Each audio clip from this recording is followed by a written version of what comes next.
Wow, did you see it out there? Amazing morning. Beautiful. Foggy, it got warmer, cold. Cold front meets a warm front. Welcome back. Thanks for coming. It's the Hotline Show. Today is December 15th, 2024. Almost the end of the year. Can you believe it?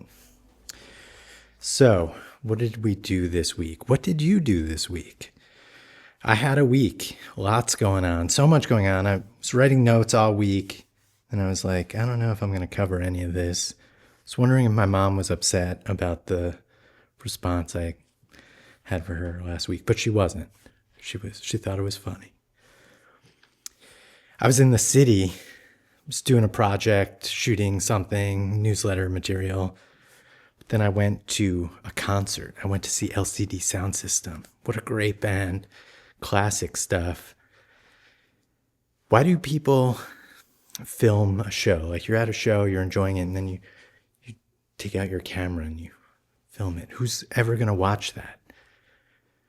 I mean, I did it. In fact, you're going to watch some of my footage right here.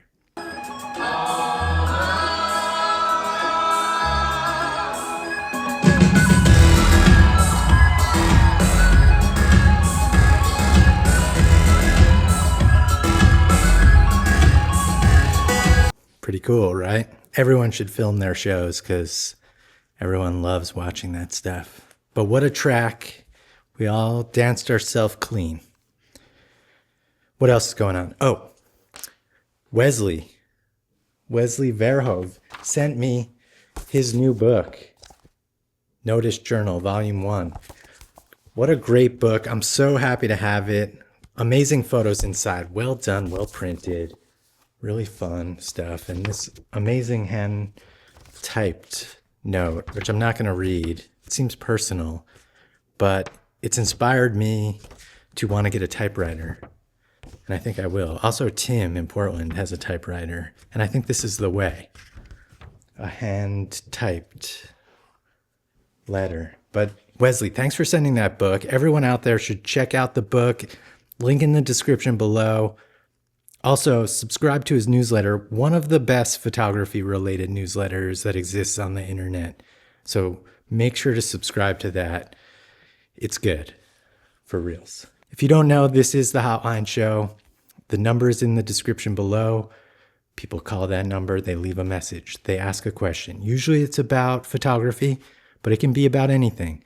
Lately, we've been talking about condiments, specifically mayonnaise, which we have all determined is no good. Couple calls today. It's going to be fun. Let's do it. First call.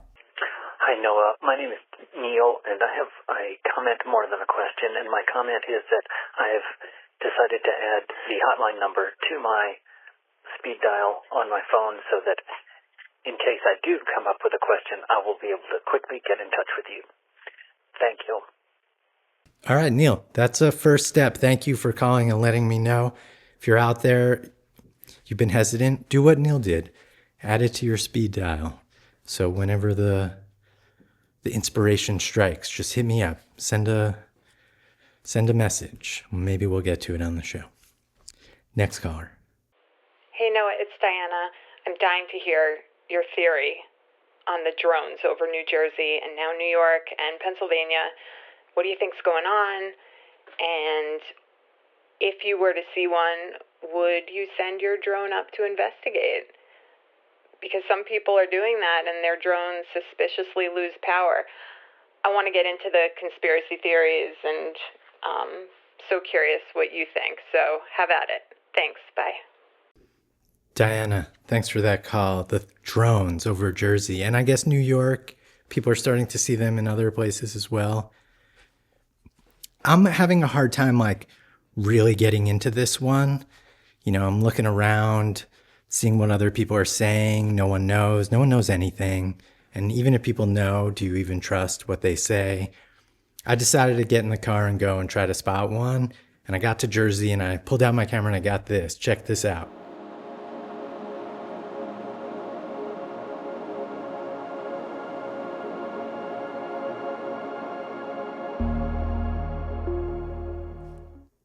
Can you believe that?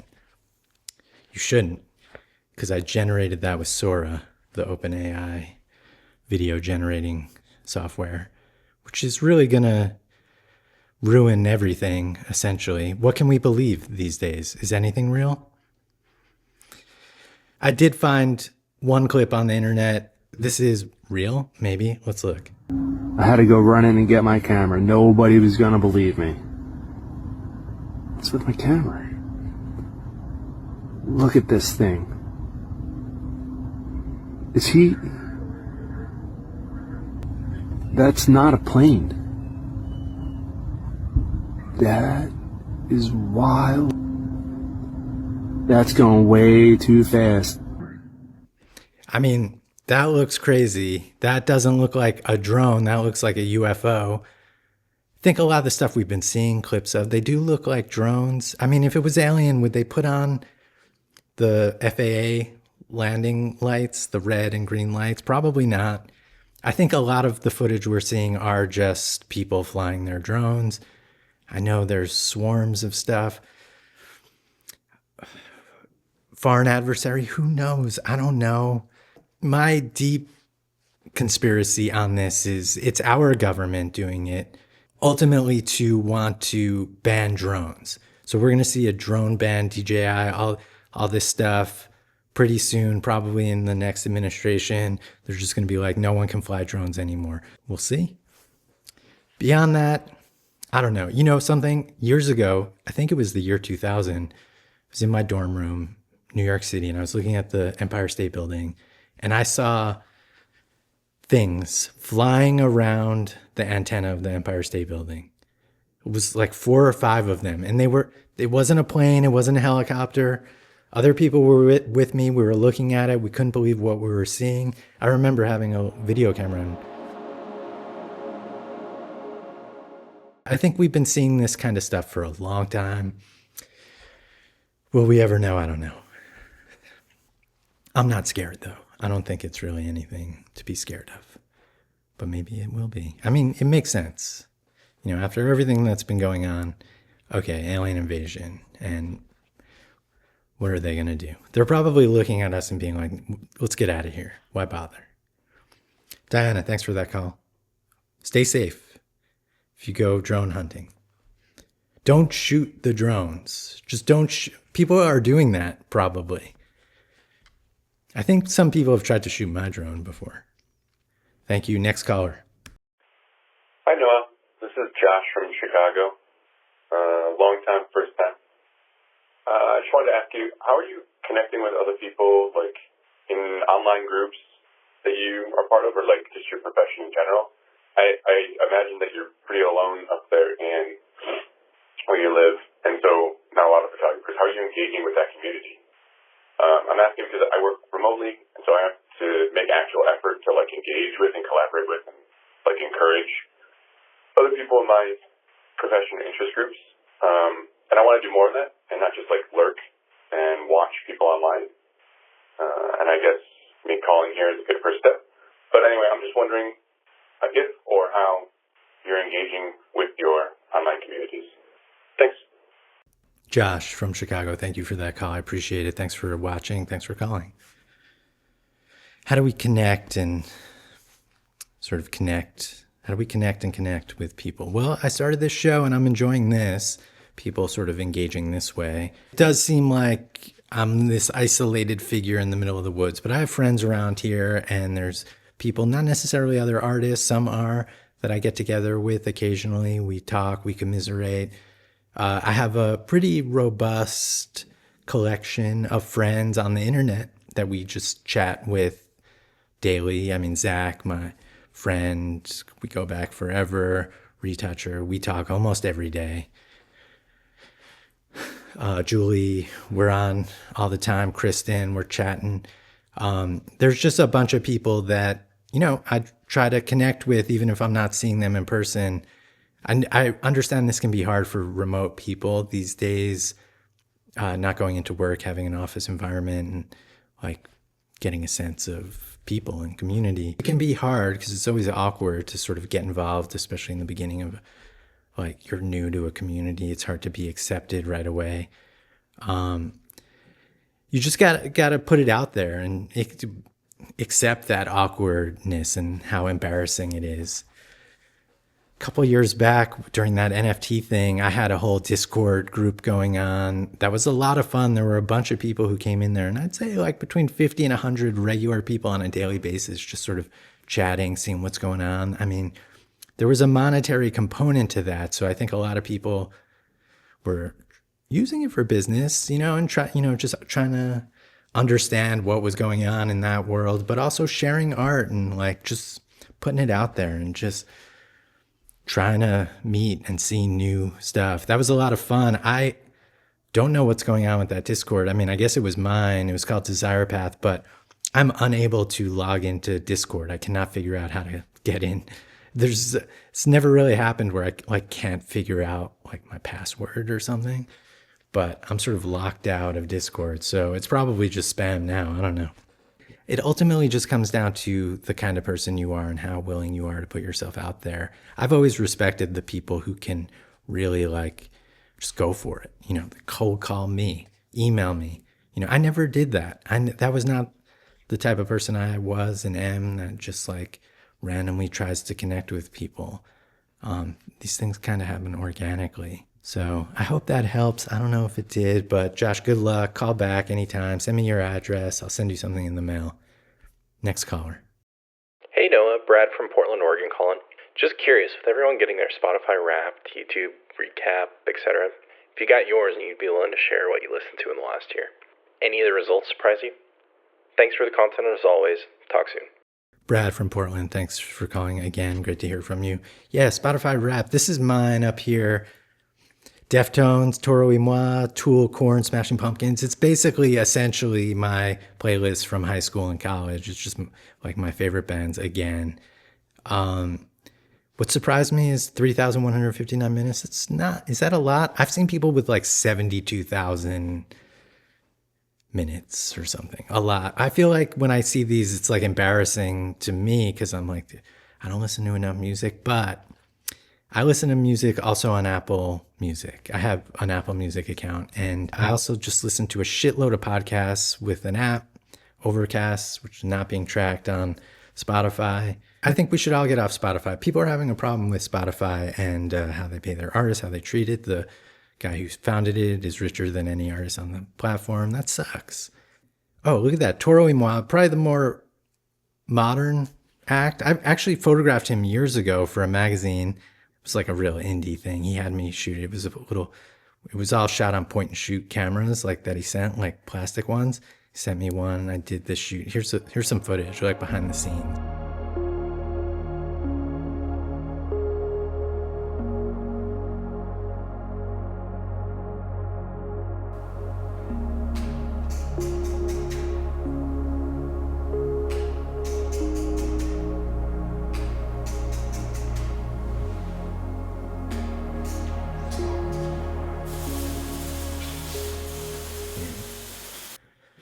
But anyway, yeah, the guy who started this magazine, like actually, I probably shouldn't talk about it, but whatever. That was a fun shoot. Brad, thanks for that call. Let's do it. Last call. Pete from Texas. Hey Noah, it's Pete from Texas calling again. Been a while. Hope everything is going well. I've been sort of jealous and not jealous at the same time of some of the snow that you've been sharing. I shared this in a private message to you, but I recently got my first Samsung Frame TV, and I've been really pleasantly surprised at how much I enjoy having it on, and in particular having your Lumberland piece displayed. It fits so well in our space. It's been really nice. I was curious, A, what your experience has been with the Samsung Frame TV as a consumer, not as an artist represented on there, but if it's something that you continue to use as art display, or if it sort of started that way for the first couple of weeks and then it sort of just became a regular TV in your life again after that. I was also curious just if you've had other thoughts about future ways of displaying art, digital or otherwise, outside of what we normally think of. I keep following this company Ionic, IONNYK.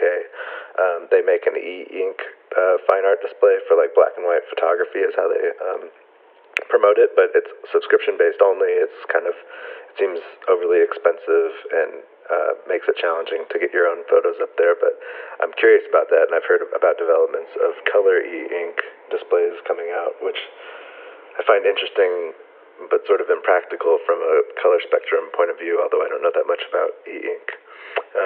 Anyway, I'm just curious your thoughts on this and other things. Thanks again. Hope all is well. Pete from Texas, great to hear from you again. Yeah, well, thank you for putting Lumberland up on your Frame TV. Frame TV has been great to me. It's another sort of micro royalty situation. Every second my work is on anyone's Frame TV, I get, I think it's like 0.0001 cent or something like that. I did the math once. It's low, but it adds up over time. So the more people out there who are using it and showing my work, the better. And sometimes I get millions of hours of view time. So it's amazing. It changed my life. Samsung sent me a TV and I've had it. It's a couple years old. Actually, I'm going to show you. I'm going to go, I'll run a video, just what it looks like in the room over here. You can see I have it up. There it is. My Lumberland's up there. But that's what it looks like. So, yeah, I mean, I've had that TV basically running my work 24/7, 365. I probably make $1 a month doing that for myself. I will watch it from time to time. It's not my main TV. I've actually found, and to be honest, like the TV is slow, like the menu systems, and currently I can't even like adjust the settings on the frame, the art store thing. I don't know what it is. I've tried resetting it. It just feels like after a certain amount of time, it gets tired and you have to reset it. And then like the menu nav system is just kind of not that great. I feel like if I had the TV, I would get an Apple TV for it or something. So I would just avoid their sort of menu of stuff. But when the TV is off and it's just like art screen, it's amazing. And I think they really did nail that. I've since been to a few homes that I've photographed for architects, and every room has a Samsung Frame TV in it. It's definitely like that sort of TV that if it's not your main TV, it's like the great TV for being off but on and showing artwork. And that idea of like digital art displayed is something people have been trying to do for a while. I had never heard of Ionic, the e-ink thing. You sent me the link to it. We looked it up. Really expensive. Years ago, there was something called the Electric Object. It was a vertical frame that I bought. I bought it on Kickstarter. I had a few friends who sort of worked for the company, and it was a screen, almost like a computer monitor, but it was designed strictly to show art. And I loved it. Here's a picture of it. I found it was Peter Stitchberry. I don't think he was even in like the art store that they had of like art you could pick, but I just downloaded it and put it up on the screen and it just worked perfect. I left it like that for years and it was just on for years and I just loved having it. People would come over and they'd see it and they'd think it was real art and not like a TV or screen. Eventually, though, they went out of business and then the app stopped being supported. And then one time the power went out and I couldn't load it back up. It was just bricked. So it had a good run until it didn't, and then I had to throw it away. I feel like Samsung is the best solution, the frame, because when it's not art, you can use it as a TV, play video games on it, whatever. I do know a lot of people who then have a frame TV and then have the art up, but then get sick of it and then just it's off. Maybe people will come out with newer shit soon. I mean, I know screen technology is changing. Things are getting cheaper, maybe.